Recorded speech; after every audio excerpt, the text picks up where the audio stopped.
This is the new OnePlus 13R, and I switched to it from the standard, more expensive OnePlus 13 to see if I notice any real-world differences. There are no gimmicks in this phone, and you know what? You don't even need rose-tinted glasses to see what this phone has to offer, because what it does offer is exactly what you want and need from a phone. In fact, I honestly think this phone is the flagship killer.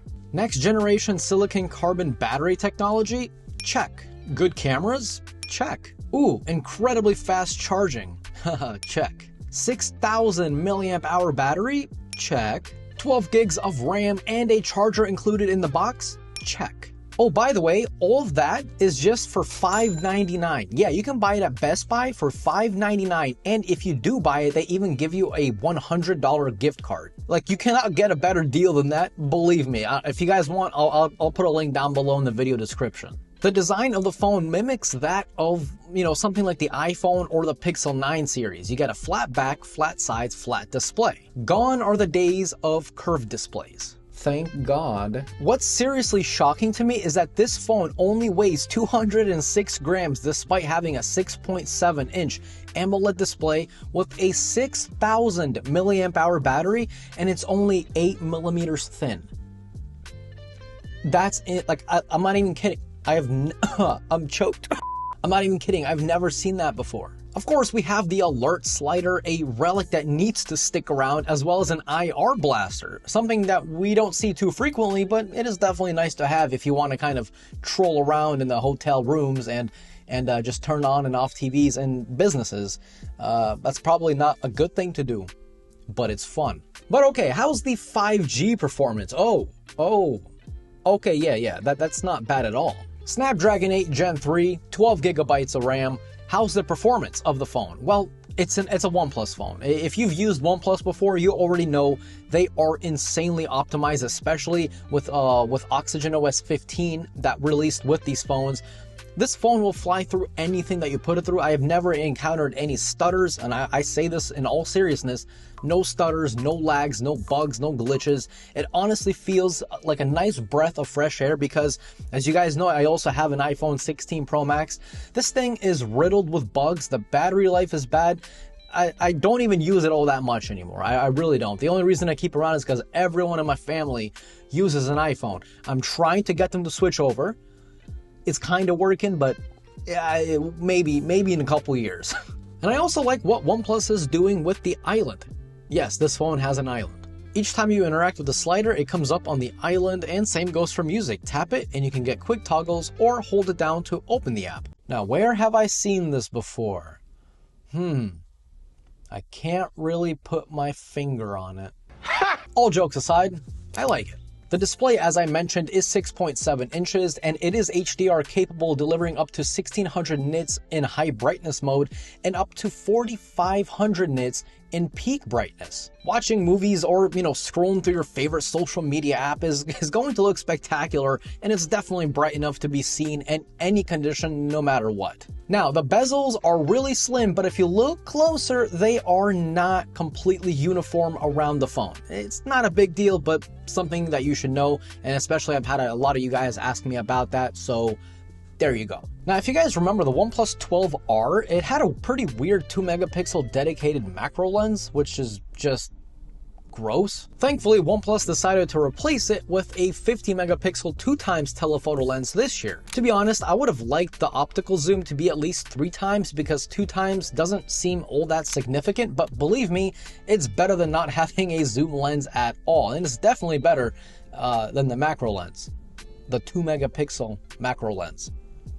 OnePlus, why did you even think that was a good idea? Oh, by the way, speaking of macro photos, since this new telelens has autofocus inside, that means you can actually take macro photos, which is definitely a win. The cameras overall are pretty good at this price point, and photo quality, including, HDR and detail, are more than fine for most people out there. The only downside is with video recording. The selfie camera only goes up to 1080p 30, And if you want to switch between all 3 lenses on the back, you actually have to be recording in 1080p. If you select 4K, you can only digitally zoom. Now, the IP rating of the 13R is basically the same as the OnePlus 12 IP65, which is actually still an upgrade over the OnePlus 12R, which had IP64. So this phone basically just as good as last year's flagship OnePlus 12 and better than the OnePlus 12R. Wow, I actually got all the names correct this time.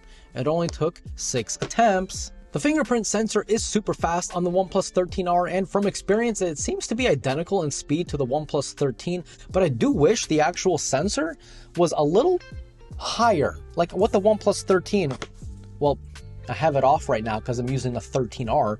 I don't really feel like turning it on either. But with the OnePlus 13, the fingerprint sensor is like closer to here.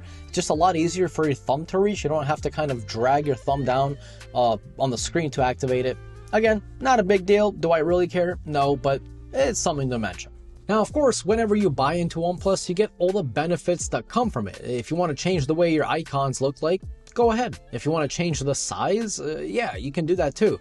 Or maybe you just want a clean look. Well, you can turn off the app names or resize them. You have so much control, and I love that. It kind of makes your phone feel a little bit more personal to you instead of it having, instead of it looking like all the other phones out there. It's got a bit more personalization. Now, the battery life is something that I also just don't really see nowadays this good, even in flagship phones. Like, yeah, the OnePlus 13, it's a flagship phone, but this has basically the same battery tech as the OnePlus 13R. It does have a newer chip, but it somehow just still manages to get the same battery as the 13R.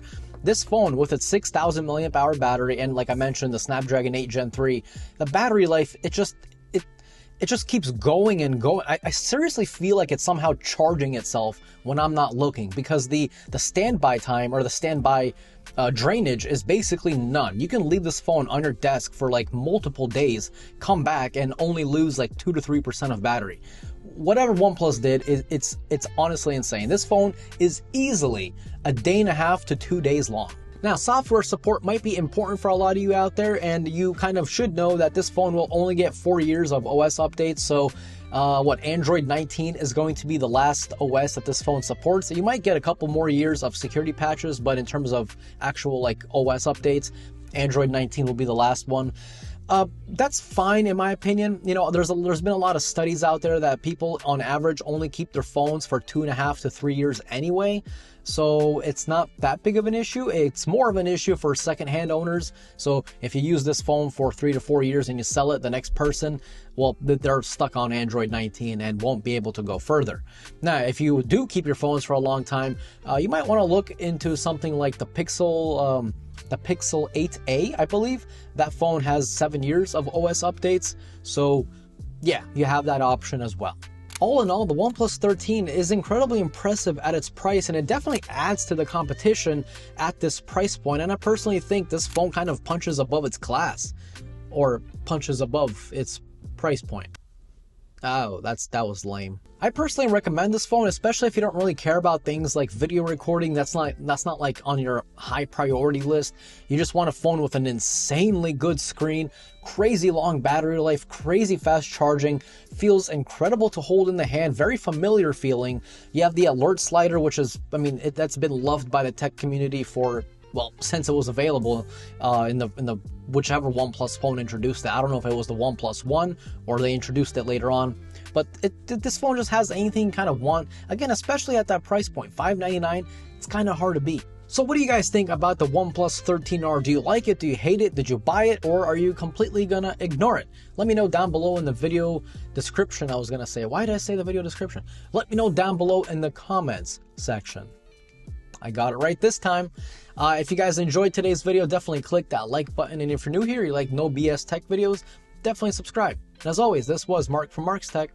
Adios.